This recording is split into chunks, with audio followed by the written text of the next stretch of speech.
우리 같이 한번 크게 읽겠습니다. 1장 18절 우리 같이 읽습니다. 시작. 십자가의 도가 멸망하는 자들에게는 미련한 것이요 구원을 받는 우리에게는 하나님의 능력이라. 아멘. 십자가의 도, 십자가에 관한 말씀, 십자가에 관한 말씀이라는 것은 예수님에 관한 이 복음의 말씀, 복음, 이렇게 생각해 볼 수 있겠습니다. 이 십자가의 도, 복음, 예수님에 관한 말씀, 이것이 멸망하는 자들에게는 미련한 것이고 구원을 받는 우리에게는 하나님의 능력인 줄로 믿습니다.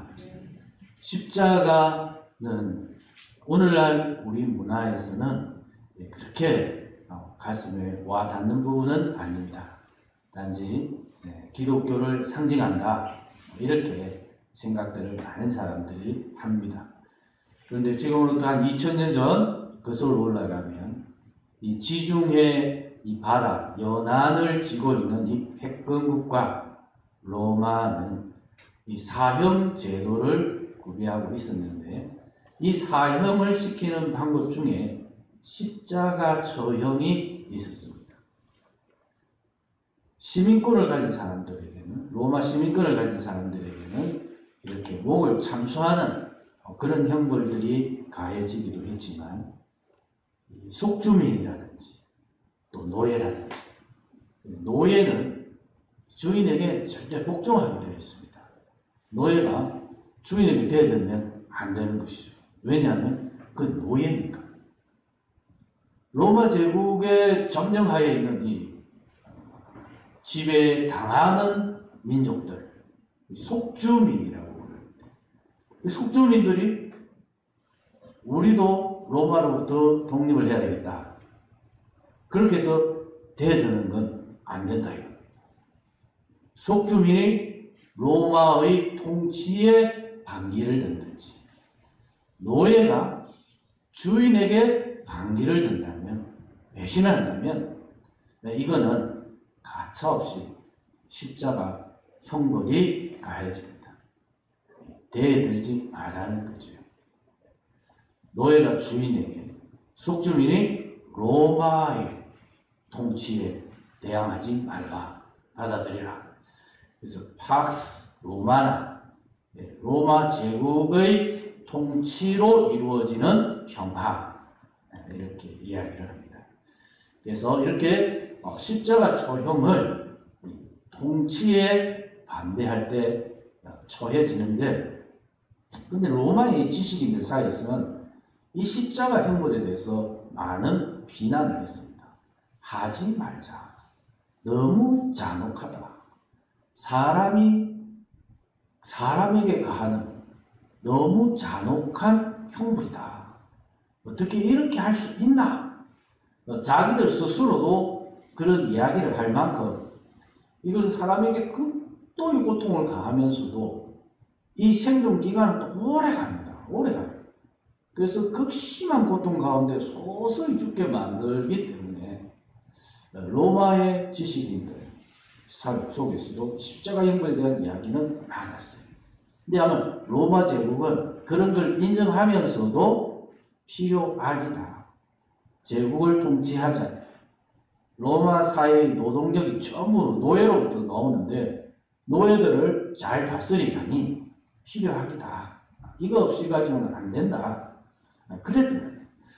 그런 극도의 처형 방법, 이 방법에 의해서 우리 예수님도 십자가에 못 박혀 죽으셨습니다. 예수님은 노예로서 주인에게 대는 것도 아니고, 속주민으로서 로마 정부에 대는 것도 아니고, 빌라도가 재판을 해도 이거는 내가 볼 때는 로마의 형법에는 아무런 문제가 없는데 자기들끼리 종교적인 문제인 것 같은데, 빌라도도 예수님은 죄가 없다. 하지만 유대 지도자들이 십자가에 못 박으시오. 그렇지 않으면 당신을 가이사에게 고발하겠소. 당신이 로마의 가이사에게 충성하는 것이며 것입니까? 아니면 예수를 왕이라 생각하고 왕에게 충성하려고 하는 것입니까? 뭐 이렇게 색깔 논쟁을 벌리니까 이렇게 질서를 유지해야 되는 빌라도의 입장에서 이런 어떤 정치적인 딜, 그렇게 해서 죄가 없는 줄 알면서도 십자가에 내어주고 예수님도 십자가에 못 박혀 죽는 것을 볼 수가 있습니다. 그래서 예수님뿐만이 아니고 수많은 사람들이 로마의 통치하에 십자가에 못 박혔어요.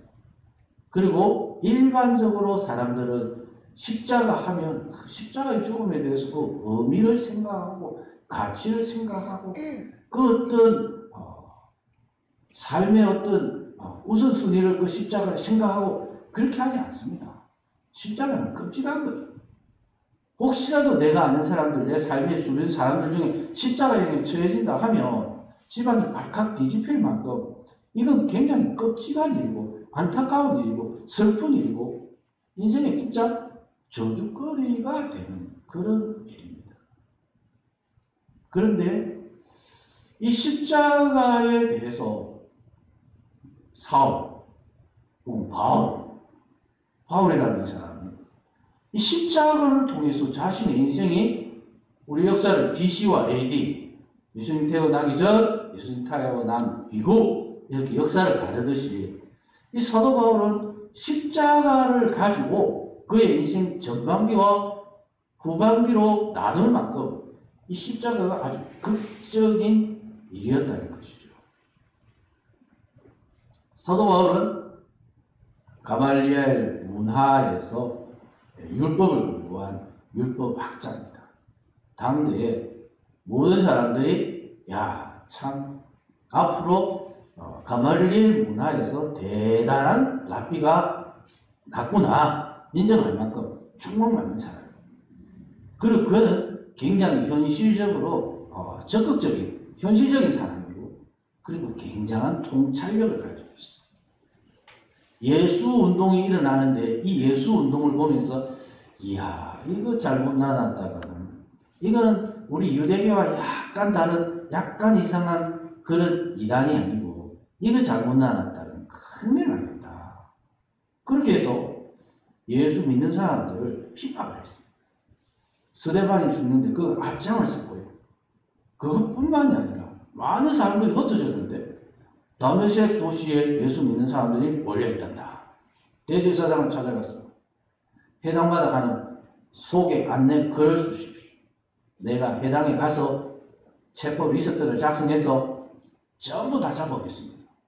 굉장한 열심이죠. 이 예수 믿는 사람들, 예수운동, 예수쟁이들 그대로 두면 안 된다. 이거 유대교에 극도로 이 민감하게 유대교를 좀 먹고 핍박하고 유대교에 도전할 수 있겠다 하는 것을 발견합니다. 예수 믿는 사람들을 완전히 진멸하기로 작정을 했습니다. 그래서 집집마다 돌아다닐 때 이 사도 바울의 얼굴을 보면 살기가 등등했다라고 표현해요. 살기가 등등했다고. 눈이 쫙 돌아보는 거죠. 그래서 한 사람 한 사람 표정을 보면서 눈빛 변화를 봐가면서 저 사람이 예수쟁인지 아닌지 찾아내겠다는 거죠. 그렇게 해서 다메섹 도상에 가는데 그 다메섹이 집 눈앞에 보이는데 조금만 더 가면 되는데 홀련 빛이 임하더라. 너무 밝아서 엎드러졌는데 사울아 사울아 네가 왜 나를 핍박하느냐. 주여 니십니까? 네가 핍박하는 예수다. 자기는 예수하고 아무 상관이 없어요. 예수님은 예루살렘에 안 계셔요. 그때 사마리아에 안 계셔요. 다메섹에도 안 계셔요.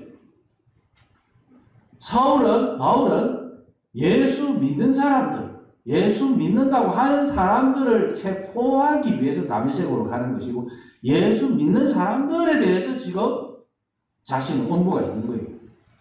그런데 예수님은 네가 왜 나를 핍박하느냐.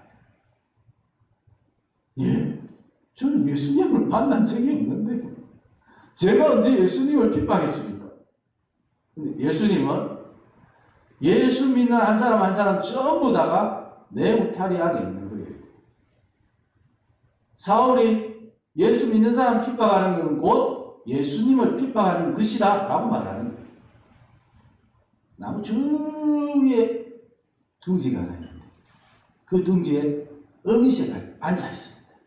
그 어미새 안에는 아직 부화하지 않은 알이 있어요. 알이. 그런데 뱀이 이 알맛을 본 뱀이 이 알냄새를 맡고 나무 위로 올라갑니다. 그리고는 그 둥지 안으로 들어가려고 하죠. 어미새가 가만히 안 있습니다. 목숨을 걸고 뱀을 향해서 쪼아대는 거죠. 뱀이 이야기합니다. 아니 나는 너를 공격하려는 거 아니야. 네 밑에 있는 꼭 알만 나한테 줘. 나 알 먹고 싶어. 어미새가 알을 내어주겠습니까? 안 내어주겠습니까? 안 내어줍니다. 이 알은 곧 자기인 거예요. 알을 공격한다는 건 곧 어미새 자신을 공격하는 거예요. 그리고 이 알을 지키기 위해서 어미새는 자기 목숨을 겁니다. 우리 예수님이 이거예요.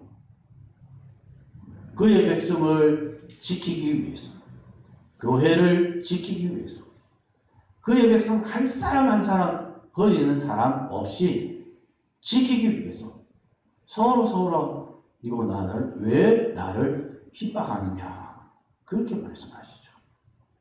사울 율법학자예요. 당대 모든 사람들이 예루살렘에 사는 사람들, 유대교에 입문한 사람들은 다 사울을 알 만큼 가말리엘 문화에서 가장 촉망받는 그런 랍비입니다. 그런데 그는 예수님은 빌라도에 의해서 십자가에 내어주었고 또 나무에 매달려 죽었으니까 하나님의 저주를 받아서 죽은 것이다. 하나님의 저주를 받아서 죽은 사람이 어떻게 그리스도요 하나님의 아들일 수 있나? 완전 생짜배기 거짓말을 하고 있다. 이것이 예수님 만나기 전이죠. 예수님 만나고 나서 부활하신 예수님을 만나고 나서 그가 깨달은 거예요. 십자가의 도가 멸망하는 자들에게는 자기같이 예수님 만나기 이전에 자신의 모습, 유대인이든지 헬라인이든지 이 십자가의 도가 멸망하는 자들에게는 미련한 것이, 십자가는 피하고 싶은 것, 안타까운 것이고 슬픈 것이고 인생의 저주가 되는, 이건 미련한 것이죠. 난 십자가가 좋아하면 이건 제 정신이 아닌 거예요. 하지만 구원을 받는 우리에게는 하나님의 능력이라. 모든 사람이 죄를 범하였고 하나님의 영광에서 벗어나고 죽을 수밖에 없는데 죄인이 어떻게 의인이 되겠습니까? 사람이 어떻게 하나님의 아들이 되겠습니까? 이 땅의 죄악의 구름 속에 있는 우리가 어떻게 하나님의 집에 이룰 수 있겠습니까? 평생을 산속에서 돌을 닦아도 이런 길은, 이런 방법은 나타나지 않습니다. 사람의 노력으로는 하나님의 영광에 이를 수가 없습니다. 그런데 십자가를 통해서 사람이 죄인이 의인이 되고 하나님의 자녀가 되고 하나님의 거룩한 집에 이룰 수 있는 길이 열린 줄 믿으시기 바랍니다. 세상 사람들에게는 미련한 것이지만 구원을 받는 우리에게는 이 십자가를 통해서 하나님의 능력이 나타났습니다. 십자가는 구원을 위한 하나님의 능력이요, 구원을 위한 하나님의 지혜요, 오직 유일한 길인 줄로 믿습니다.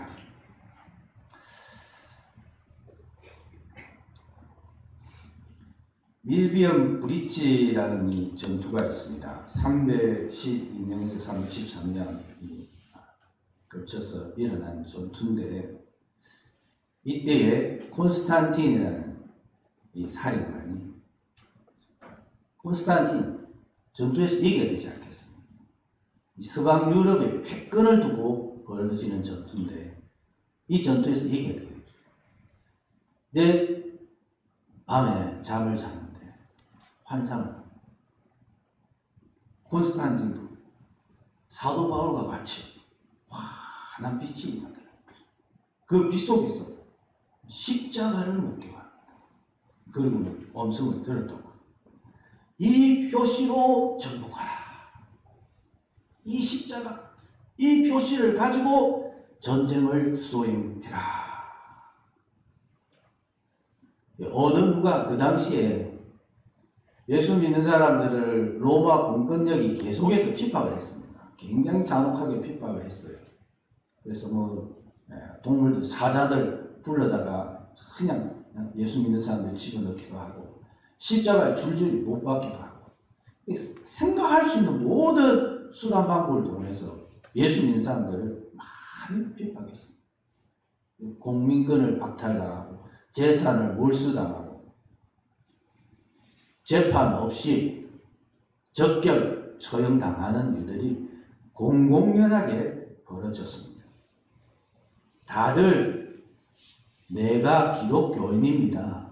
내가 예수쟁입니다. 라고 공공연하게 말을 할 수 없는 그런 시대의 분위기였어요.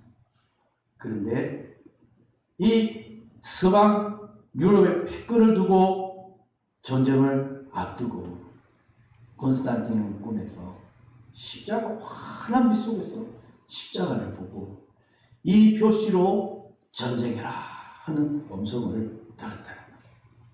그래서 로마 군단의 기장을 십자가를 세워 로마 군인들이 방패에다가 십자가를 세워 이 십자가를 가지고 나아갑니다. 그래야 전투에서 승리하게 되고 콘스탄틴이 로마 제국의 패권을 가지게 됩니다. 그리고 그가 행한 일이 뭐예요? 기독교를 로마의 국교로 선포하죠. 사도 바울, 콘스탄틴 황제도 그의 인생에 전과 후가 있는데 여러 가지 삶에 어떤 중요한 사건들이 있을 거예요. 그런데 콘스탄틴도 정말 결정적인 그의 인생에 있어서 십자가를 경험을 하는 거죠. 십자가에 대해서 그 전과 그 후에 의미가 달라지는 거예요. 그 전에는 어떻게 이 전쟁에서 이길까? 장군들을 어떻게 더 나에게 충성하도록 할까? 천부장들, 백부장들을 누구를 백부장들을 세워서 이 전쟁에 승리할까? 저쪽은 병사들이 얼만데 우리 쪽은 병사가 얼만데 그전에는 자신의 고민들이 이런 것이죠. 근데 꿈에서 십자가를 강렬한 십자가를 보고 나서 이 전쟁에 주권자는 예수 그리스도이시다. 내가 예수 그리스도만 의지하면 이 전쟁에서 반드시 이기리라. 그래서 그 당시에 목걸이 귀걸이로도 십자가를 기피하는 십자가를 전혀 기피하는 그 당대 문화 속에서 로마 병사들의 방패에 십자가를 새깁니다. 예수 그리스도를 위하여 하나님의 영광을 위하여 그렇게 전쟁할 때 전쟁에서 승리하는 것을 볼 수가 있습니다. 오늘날은 십자가가 너무 혼에 빠졌죠. 많은 사람들이 그냥 아무런 의미 없이 그냥 십자가를 들고 가리고 목걸이에 걸고 다니고 그렇게 합니다. 그러나 이 십자가 안에는 하나님의 능력이 있고 하나님의 지혜가 있고 하나님의 사랑이 있습니다. 죄인입니다. 끊임없이 하나님의 은혜를 망각하고 배신함에도 불구하고 하나님은 우리를 무조건적으로 조건 없이 사랑하고 절대로 포기하지 아니하시고 반드시 구원하고 건져내어서 하나님의 자녀로 삼겠노라. 하나님의 집에 반드시 데려오겠노라. 입양하겠노라. 하나님의 능력, 하나님의 지혜가 이 십자가 안에 있습니다. 아버지여 어찌하여 나를 버리시나이까. 그 외침. 예수님 짧은 생애 33년의 생애에서 나는 실패했노라, 배신당했노라, 버림받았노라 그런 삶의 한탄이 아니라 이 십자가를 통해서 반드시 하나님께서 그의 사랑을 이 땅에 나타낼 것입니다. 하나님의 능력이 나타날 것입니다. 하나님의 은혜가 나타날 것입니다. 하는 소망에 부르짖는 줄 믿으시기 바랍니다. 십자가에 대해서 사도 바울의 유명한 고백이 있습니다. 갈라디아서 1장 20절에 내가 그리스도와 함께 십자가에 못 박혔다니 그런즉 이제는 내가 사는 것이 아니요 오직 내 안에 그리스도께서 사시는 것이라. 이제 내가 육체 가운데 사는 것은 나를 사랑하사 나를 위하여 자기 자신을 버리신 하나님의 아들을 믿는 믿음 안에서 사는 것이라. 사도 바울의 인생 터닝 포인트 전환점이 이 십자가에 대한 깨달음, 그가 십자가에 대해서 새롭게 깨닫고 나서 알았던 것은 무엇이었냐? 그 십자가는 내가 죽은 십자가였다. 내가 죄인 중에 계속 내가 저기 매달려 죽었어야 되는데 하나님의 아들이시오 의인이신 예수님께서 나를 사랑하사 내 대신에 매달려 죽으셨습니다. 그래서 내가 그리스도와 함께 십자가에 못 박혔다. 그 자리에는 내가 있어야 했었습니다. 그러나 나를 사랑하사 나를 위하여 하나님의 아들이신 주님께서 고난을 받으셨습니다. 그래서 이제는 나는 주님을 믿는 믿음 안에서 살겠습니다. 라고 고백하는 것을 볼 수가 있습니다. 이 십자가의 도에 대해서 예수님이 부활하자마자 부활하신 예수님을 만나고 나서 바로 깨달은 사람이 있어요. 도마입니다. 도마. 이 도마가 아주 감축적인 고백을 이 깨달음 속에서 하게 되죠. 의심은 많았지만은 또 깨달음도 깊은 거예요. 그만큼. 도마는 부활하신 예수님을 보고 나서 예수님은 나의 주님이시요 나의 왕이십니다. 예수님을 향해서 이보다 더 큰 고백, 깨달음을 없다고 봅니다. 이 이상의 어떤 고백을 우리가 무엇이라고 하면 좋겠습니까? 아, 예수님이 내 죄 때문에 나를 구원하기 위해서 십자가에 못 박혀 죽으시고 부활하셨습니다. 예수님은 나의 왕이시요 나의 주님이십니다. 모든 걸 통찰하는 그런 고백이죠.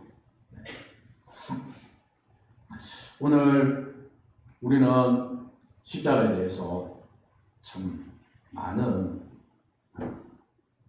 감동을 상실해버린 것이 아닐까 싶어요. 2000년 전에는 십자가 처형에 당해서 밤에 고통스러운 그 신음소리를 예루살렘 사람들이 들으면서 살았기 때문에 바로 그런 고통을 예수님이 내 때문에 나 때문에 당하셨구나 가슴에 구구절절이 와닿을 텐데 우리는 십자가 처형과는 거리가 먼 세상에 살다 보니 정말 예수님의 그 고난, 고통, 하나님의 그 큰 은혜 여기에 대해서 우리가 많이 그 깨달음이 깊이가 낮은 게 사실인 것 같습니다. 올 한 해도 우리가 많은 버킷리스트, 마음의 소망들을 가지고 있습니다. 그 마음의 소망들 중에 한 가지는 우리가 십자가를 더 많이 기억하셨으면 좋겠습니다. 함께 모여서 예배드리는 가운데 또 가정에서 직장에서 삶의 현장에서 말씀을 읽고 기도하는 가운데 십자가를 좀 더 많이 기억하셨으면 좋겠어요. 주 달려 죽은 십자가 우리가 생각할 때 세상에 속한 욕심을 헛된 줄 알고 버리네. 십자가가 제일 중요하고 십자가만 따라가고 십자가만 생각하는 것이 참 중요한 일이다. 그렇게 십자가를 좀 더 많이 기억했으면 좋겠습니다. 그리고 기회가 된다면 우리가 십자가를 좀 더 많이 자랑했으면 좋겠습니다. 미련한 자들에게는 멸망하는 자들에게는 미련한 것이지만 구원의 길은 십자가에 있습니다. 예수 그리스도의 십자가를 바라보는 것에서부터 우리의 구원이, 하나님의 은혜가, 하나님의 사랑이, 하나님의 자비가 시작됩니다. 죽으신 구주밖에는, 십자가의 도밖에는 자랑을 말게 하소서. 내가 자랑할 게 뭐 있겠습니까? 아무리 소득이 많은들, 아무리 좋은 옷을 입은들, 무엇 자랑할 거 있겠습니까? 그럼에도 불구하고 나를 사랑하시고 나를 위해 고난당하신 예수님, 죽으신 구주 예수님 밖에는 자랑을 말게 하옵소서. 그리고 이 십자가를 실천하면 좋겠습니다. 이 십자가는 하나님의 사랑이에요. 하나님의 자비. 못 박힌 손발 보니 큰 자비 나타내시며 가시로 만든 면류관 우리를 위해 쓰십니다. 이 큰 자비, 나를 향한, 우리를 향한 이 큰 자비, 이 자비를 따라서 우리도 좀 더 자비를 베풀고 좀 더 이해받기보다 이해하고 용서받기보다도 용서하는 하나님의 은혜, 하나님의 사랑을 실천하는 그런 우리 가족들 되셨으면 좋겠습니다. 그래서 우리의 삶이, 우리의 시간과 우리의 모든 재능이 온 몸으로 하나님께 제물을 드려서 정말 하늘에는 영광이, 땅에는 평화이다. 우리의 삶의 작은 헌신을 통해서 십자가가 더 많이 기억되고 증거되고 실천되어지는 그런 우리 축복로 모든 가족들 될 수 있기를 주님의 이름으로 축복합니다. 이 말씀을 기억하면서 찬송가 149장